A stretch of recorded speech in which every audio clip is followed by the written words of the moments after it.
Hey, how's it going, everybody? Sarasota, Tim. I'm back at the campground. I left my selfie stick in my daughter's car, and she's going to a rodeo, and I'm just gonna kick it here. But I got back, and a couple subscribers came by and left a note on my windshield. They're actually camping out in here at another site, so I'm gonna go over and see them later.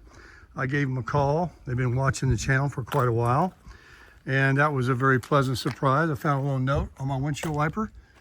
I left all my lights on here. Boy, this camper is filthy. Leaves and needles everywhere. I need a blower. Look at this, what a mess. My truck is filthy. The camper's filthy. But she'll all clean up. Everything will be good. I'll get it all fixed up eventually. I'll be moving from here to another campground in about a week or so, and then I'll be over there for a few weeks, a couple weeks, something like that. But there's the lake. It's good to be back up here. The weather is amazing. My neighbor over here, he watched my stuff for me while I was gone. He's got the mini light. I got the micro light. Same color, same year, same coach. I don't see a second door on his. He's got one door, so not the same floor plan, but the same company. And I appreciate that very much, him watching over everything. Of course, you don't got any problems around here. Everything's fine. My stuff's still sitting here. But it is very, very pleasant. Not cold, not hot, not just, cool. It'll probably be almost a little chilly later. But man, is it great to be back up here and out of that 91 degrees. Back in the camping area on Lake Lanier in North Georgia. Just awesome. Tomorrow, I'm going to actually hook the camper up and take it over to the dump station. You can see the sunset is going to be in a little while. There it is over there. Let me zoom in for you. There she is. I think sunset's probably, let's see, what time is it? I think it's like 7:10. Anyway, the tanks are full to get me through until I go to the next campground. It's time to go and empty the tank. So I'll just throw it on the ball without the weight distribution hitch bars there and drag it. It's just around the corner up here, and empty all the tanks and come back, and I'll be all set for another week or so. When you're by yourself, it conserve the water, and then the black tank, of course, by yourself, it takes a while. I mean, I'm not even probably needing to do it tomorrow. I could do it the next day. But I said to myself when I get back, that's what I was going to do. Of course, we've got some plans maybe tomorrow to do something with my daughter and Eddie, and then Lisa, her friend. And I don't know what that's going to be yet. But we're going to all probably get together and do something. I know I'm going to buy everybody something to eat because they picked me up at the airport, and man, let me tell you, the traffic in Atlanta is absolutely off the chain. There are 10 million people here, maybe 100 million. I mean, it's just crazy on a Saturday. It was like a 5 o'clock Friday rush hour. So, but we're back, we're here, we're kicking it. I'm going to go over and visit Michelle and Stan at their campsite here in just a little bit. I'll let them have their dinner. They're making burgers right now. They got a fire going, they said. They're watching the sunset, and they're just crushing it over there.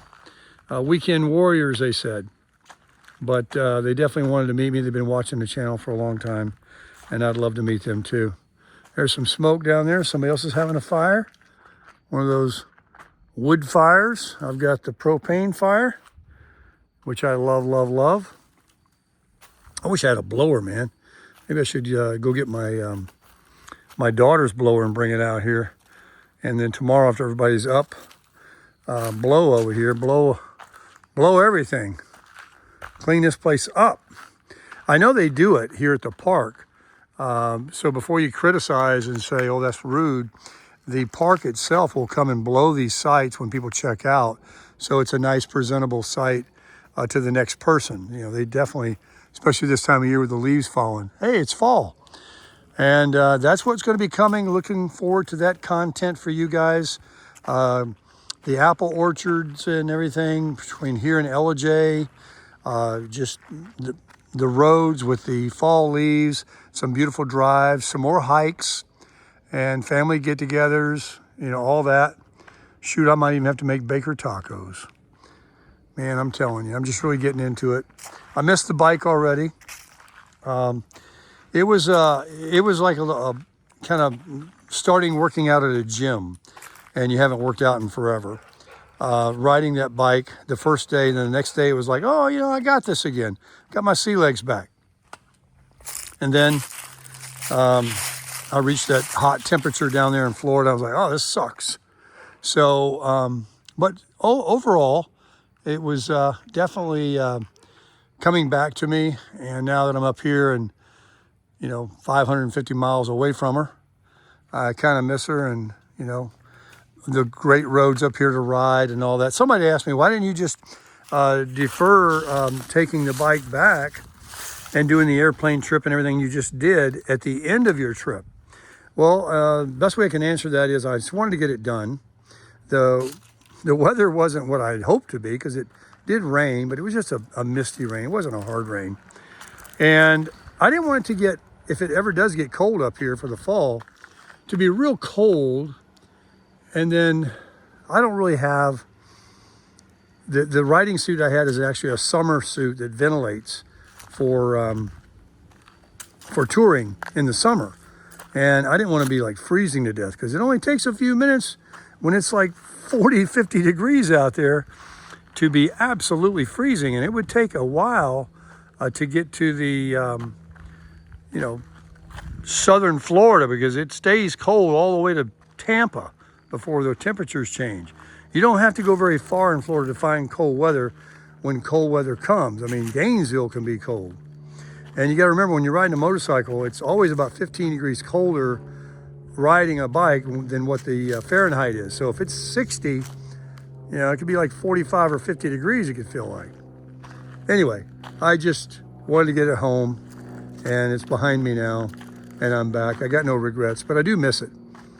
I just hate this mess here. We got to get this all blown and cleaned up here. I got an extension cord. I just need a blower. And look at this mess. I guess I could use my broom to clean this. That would make it look a lot better. I got to put this table together. I got my platform out of the truck. The guy gave me the original seat, the windshield and everything. It's in the back of the truck. I've got a lot of stuff to carry home with me. I can't really put any more in the bed.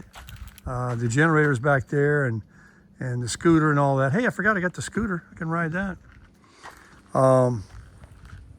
But it was great going home, though, and seeing Fred and Rafaela for like a real quick in and out, and visiting with them, staying overnight. We stayed up late watching TV and talking, had dinner, had breakfast. The Uber driver, again, he was a riot. Mr. Jim, 80 years old, sharp as a tack. Guy's been around, man. His father's 107, still drives and lives alone. He's got 6 siblings. He's in the middle. He's got one, I think it's 97 or 87, I think his sister is. But he's really cool. Married a gal 20 years younger than him.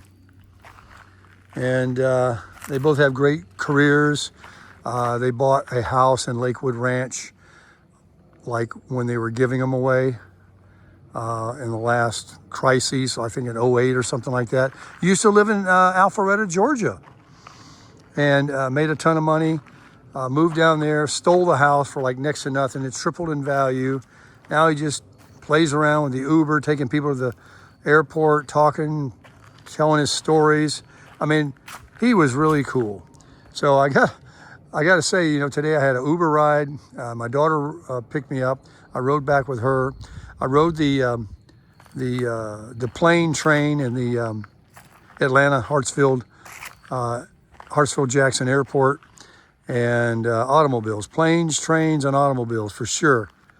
And everybody's been chauffeuring me around. It's been great. So I'm just going to relax tonight, visit Michelle and Stan, say hello to them, come back over here, get the heat going, maybe a little fire, I got a ribeye steak in there, or a New York strip, one or the other. Defrosting, probably never be defrosted tonight.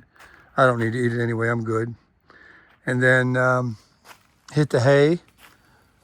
And then tomorrow, I'll bring you guys some more content of what's going on. And we'll just keep on doing our vacation. We're just going to keep on crushing it.